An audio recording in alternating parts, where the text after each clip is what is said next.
Okay, and we're live again. Hi, everyone. I'm back here with Richard, Benjamin, and Joe. Thanks for joining me back for the roundtable Q&A. I really loved your talks, and I hope the audience did as well.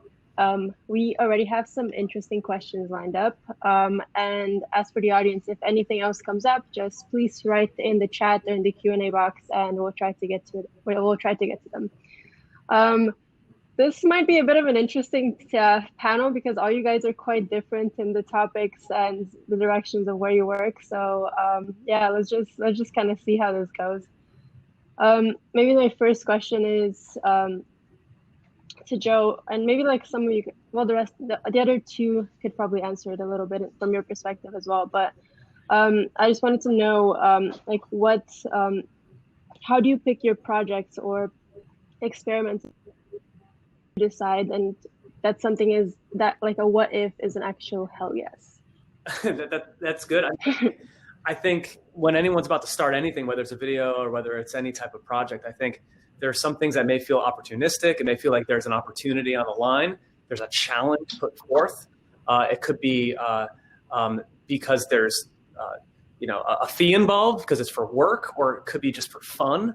But these opportunities definitely are present in some of the projects that I pick, for sure. Like where I have to decide in a week if this is something that's worth in the time and all that. Then there are some that are just kind of there because it's on my to-do list, and I have some free time, and I've always wanted to get around to do it for a few years, and it feels satisfying to finally be able to come around and get that thing done. That's less of an opportunity; it's more of an itch, a creative itch to scratch to get something done. So I think I don't know if you guys agree. There's definitely a spectrum of things that are urgent and things that are kind of like I have some free time, Actually, I'd love to jump on that as well. We completely different approaches, one through video and like authentic messaging, and the second from analytics, but exactly the same format. There's some things that we checked based on cold facts. There's some opportunity here.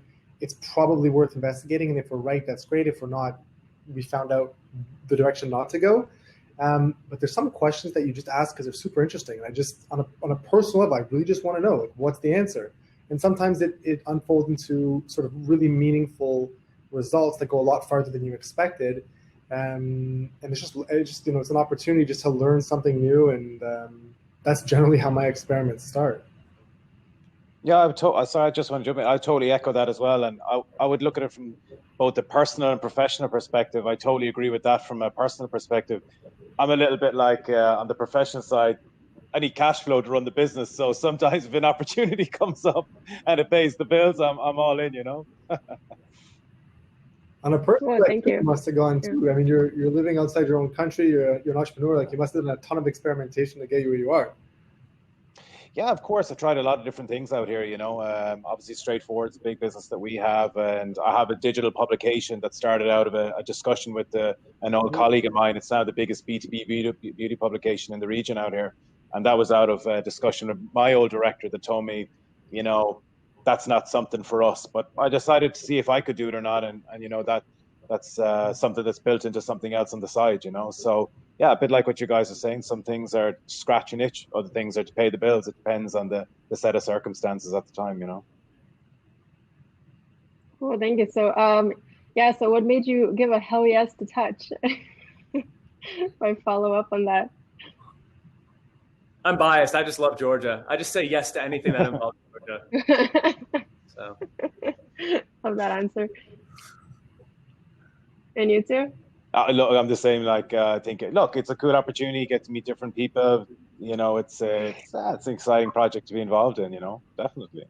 I've done a lot of work with startups internationally, and I love growing small businesses, especially in the tech sector. That's number one. But after meeting you and Alina, I just had so much fun with it. I figured like this will be a great time. So cool. That's good. We love to hear that. Thank you. And I had a really cool time like talking to all you guys and meeting everyone. It's been the best job, honestly. Okay. I guess moving on to maybe a bit more technical questions or a bit more specific questions to what you guys do. I have a question for Richard, which is how different is the audience in various regions and countries? So for instance, like for our conference, we figured out that like 2 futuristic talks are a bit too early to put in on the program in the region. So we focused more on like less futuristic, more practical, inspiring content. But when, on your opinion, do you think we can start talking about like biotech, quantum computing, and things like more about like mixed reality and more futuristic topics? Well, that's. I'll try and give the best answer for that.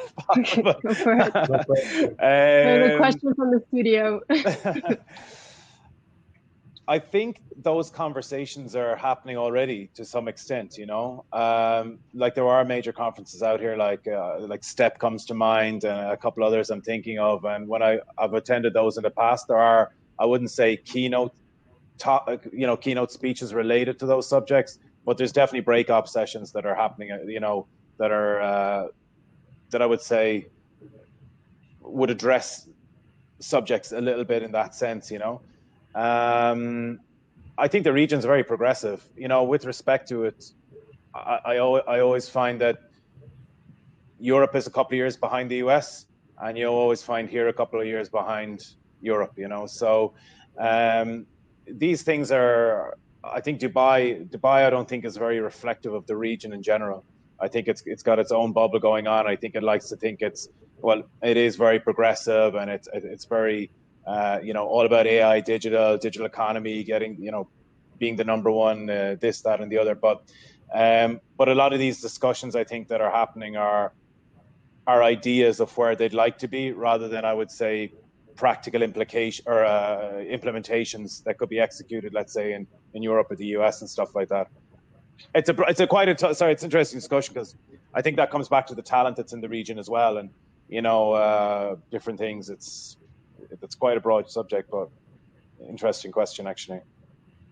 Cool, thank you. Thanks for your answer. I think I hope that answers the studio's question. The second question I have is for Ben, or should I call you Ben or Benjamin? Ben's great. I don't know. Benjamin's okay. tough, but, oh. Okay, so the question is, at some moment companies started using messenger chatbots instead of apps, and how did that influence the apps market? That was the question. Yeah, actually, it's a great question. Messenger is one of the two major platforms coming out of Facebook, also WhatsApp. And the strategy there is interesting. It's chatbots are essentially a B2C, a business to consumer communication vessel. And it's a lot more engaging than an actual ad. I'm not sure it necessarily replaced apps, especially because you know, for the user or the person who's actually communicating with the business, they have Messenger. But it's definitely a fantastic communication vessel. WhatsApp would be doing the same thing. They also have an open API now for businesses to speak. Apple just did something super interesting with app clips, which allows people to use one feature of the whole app. So they don't actually have to download the entire app now. They can download, this is with iOS 14, they can download or they can just use part of the app. I'm not sure I consider it a replacement of apps, but it's definitely a phenomenal tool. At least I haven't seen anything to suggest that there's been a replacement. Communications apps were pretty siloed as it was. There's WeChat, there's a few others out east, and there's a few in the west. That's, you know, there aren't too many significant ones. Cool, thank you. Okay, going towards Joe again. So, well, we'll see. We'll see how this question goes. So, being in kind of like the viral video business, what do you think of TikTok, and are you on it? And also, what do you think of the effect it has on launching like all these new viral people, viral stars? It makes my head spin. It's some of the most creative things I've ever seen are happening on TikTok, and I think it's an extension of what we saw in Vine. I think it's not too dissimilar. I think the algorithm is just so much better, and I think there's a lot more creative accessibility on TikTok than Vine. But it's amazing. I mean, on one hand, I'm just blown away, impressed by how young people are learning to develop an entire new vocabulary, entire new literacy when it comes to sharing stories and concepts in a very short period of time. You know, namely in seconds you can tell a story that's very, very clever, that can, you know, change the way that people think about storytelling. On the other hand, I just feel old. I just feel really, really old seeing how the teenagers have just completely taken over this entire form of creative expression. So yeah, of course, it's one of the most powerful forces in all of storytelling right now.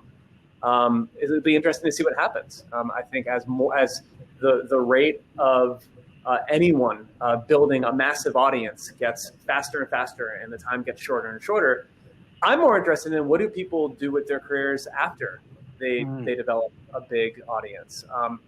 It's one thing to continue doing the same thing over and over again, but it's more interesting for me about how they adapt their creative styles to maybe things that are more complex, things that are more evolved, what projects they choose to get into.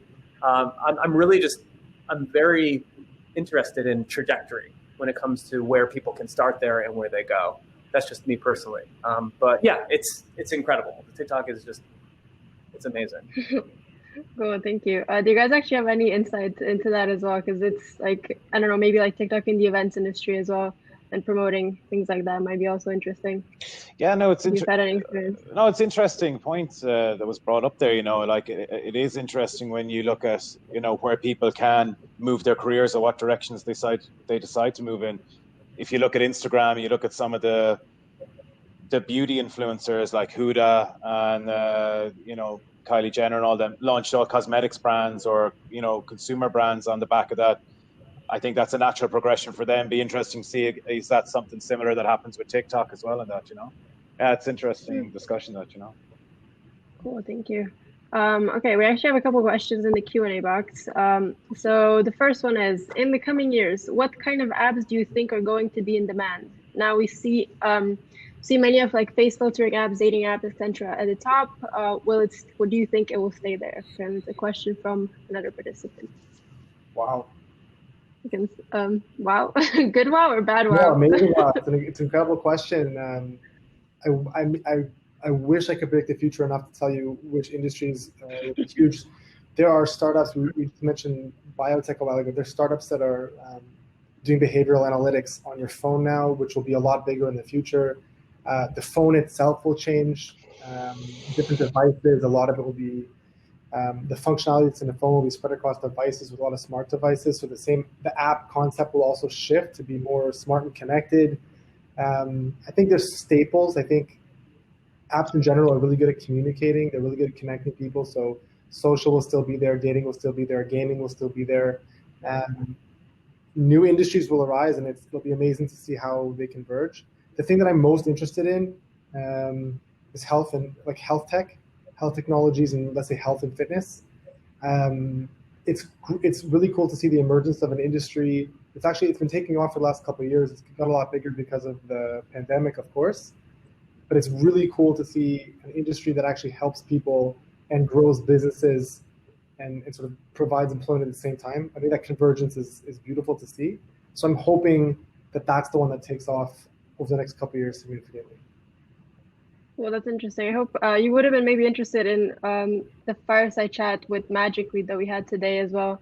We already talked about the application of Magic Leap in healthcare, and also another woman that talked about the use of like facial recognition in apps, and just like the way that works with emotions and trying to basically have a look at the summaries. I was in an experiment when I was in university. A friend of mine was in computer science, and they built an algorithm to measure frustration on your face. So it was like the early stages of computer recognition.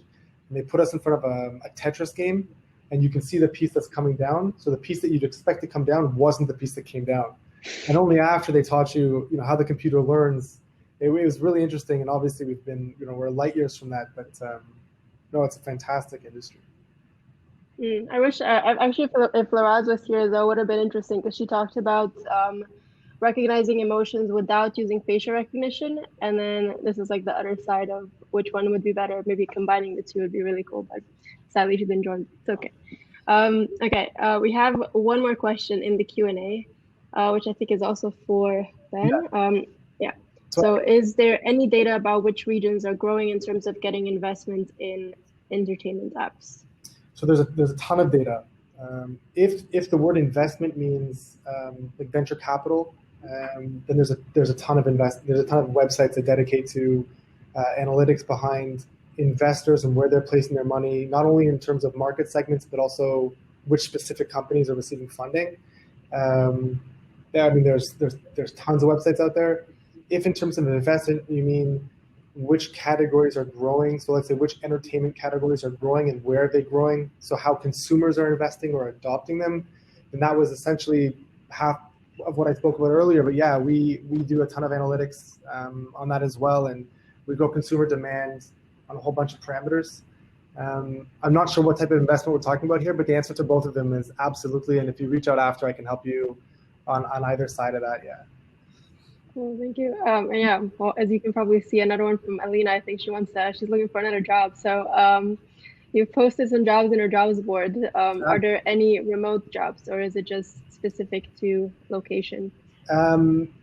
It would really I mean, the jobs that we post are generally by location. It's the easiest to segment on the website. But if there's a specific remote talent available, then we've definitely considered it before. And we do have some remote work designations. So if there's something specific, I'm happy to talk about it. Cool. And also the same question for both Joe and Richard. Yeah, in terms of remote, I'm very heavy on it, actually. I was even before this whole pandemic occurred back earlier in the year. In terms of, let's say, straightforward, we have some people in-house, we work with some people remotely, and this has come from experience of working in the region for, let's say, the last few years.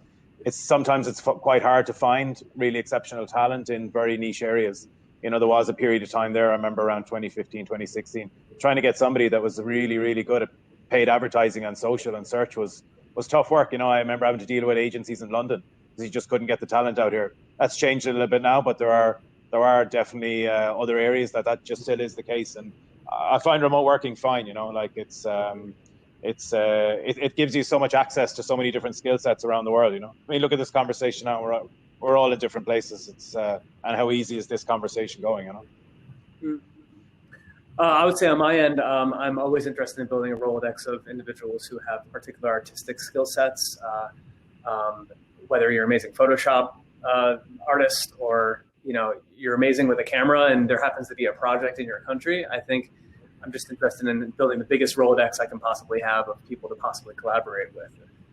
So I always enjoy looking at portfolios and people's body of work, because who knows, there could be an opportunity that pops up where I need someone remotely to pull off this thing in a different country or even in the same country, the US. So. Cool, thank you.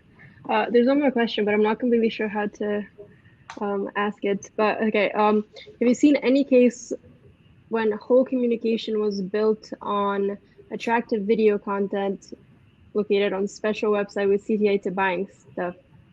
Does that make sense for Ben and Joe? I think, but yeah. Yeah. So, I mean, I don't know how attractive the video was, but absolutely, there's a whole industry based on funnels where it's essentially a video explaining the product. This is primarily done in health, where consumer trust and knowledge about what you're buying is particularly important. Probiotics, diet plans, those types of health subcategories, and it's exactly as is described here. There's a long video funnel with points and a call to action along the way to try now, buy now, demo now, whatever the call to action is. They worked phenomenally well for years. But what happened was most platforms, at least Facebook and those types of large platforms that would feed the traffic to those, they sort of cracked down over time on that funnel due to various reasons that I won't get into here, but there's a whole bunch of reasons. So it ended up being harder and harder to drive traffic into that funnel. But once the people are in that funnel, it converts very well, if that's the question. Cool, thank you. You guys said, okay, I think that's all the questions. I don't think I really have any more from my side as well, but you guys have any questions for each other maybe, or any concluding thoughts, because this is actually the last bit of touch. So you guys have the final word for the conference, essentially. I have one quick thing. I think, Kristina, you opened up the panel by saying, we're all very different. We'll see how it goes. I think, like I sort of mentioned, it flowed pretty well, but all three of these functions work pretty well. If you consider like any company, you have to have a way to express the voice of the company in an authentic way. And think experimentation is probably key to all three of our businesses. You probably couldn't be in any of the positions we're in without having a muscle that builds experiments. And it's just really cool to be able to participate in this type of event with you guys and obviously the audience. So thank you very much. Yeah, I'll just add another theme: curiosity matters. You know, it's one thing to be curious about making something and creating something and asking what if, but it's another just to put in the effort, put in the energy, you know, and invest something that is a real labor of love. And I think whatever you're passionate about, it just comes down to energy. It comes down to investing your energy into something and to bleed for something, to sweat for something. And I think that is universal for pretty much any industry. So I'm sure that's, you know, obviously you guys can attest to that. So that's a theme worth reminding everyone. You know? Yeah, and look, I just echo these guys as well. Like, it's been a super experience, and getting to meet the different speakers and network with some of the different people around here. It's for sure. It's been exceptional. Yeah, thank you. Well, thanks so much. Yeah. Yeah, thanks guys for a super nice chat. I think it went well. I hope you guys agree. And yeah, thanks everyone for joining me. I hope you all had a great time, not just today, but throughout Touch. I hope you got some inspiration, made some new connections, got excited about the future during the past 2 weeks. I just wanted to give like a little bit of a summary of the conference as well to finish up. We had over 50 speakers from 20 different countries, I think 20 plus different countries. It covered a variety of topics from UX, UI design, customer experience, biz dev and sales, technology, AI, retail, e-commerce and fashion, digital marketing, entrepreneurship, culture, and I could go on. But basically, instead of focusing on a specific topic at Touch Digital Summit, we focused on bringing kind of inspiration and value to Georgia and this amazing region of Europe. And I really hope we were successful with that mission. But yeah, as this does mark the end of the Digital Summit, I want to invite you all for a final summary and impressions from the team in our Georgia studio. But yeah, that's basically everything from me. I love working with all of you, and I'm really happy for meeting everyone. But yeah, thanks so much. Thank you. Thank you.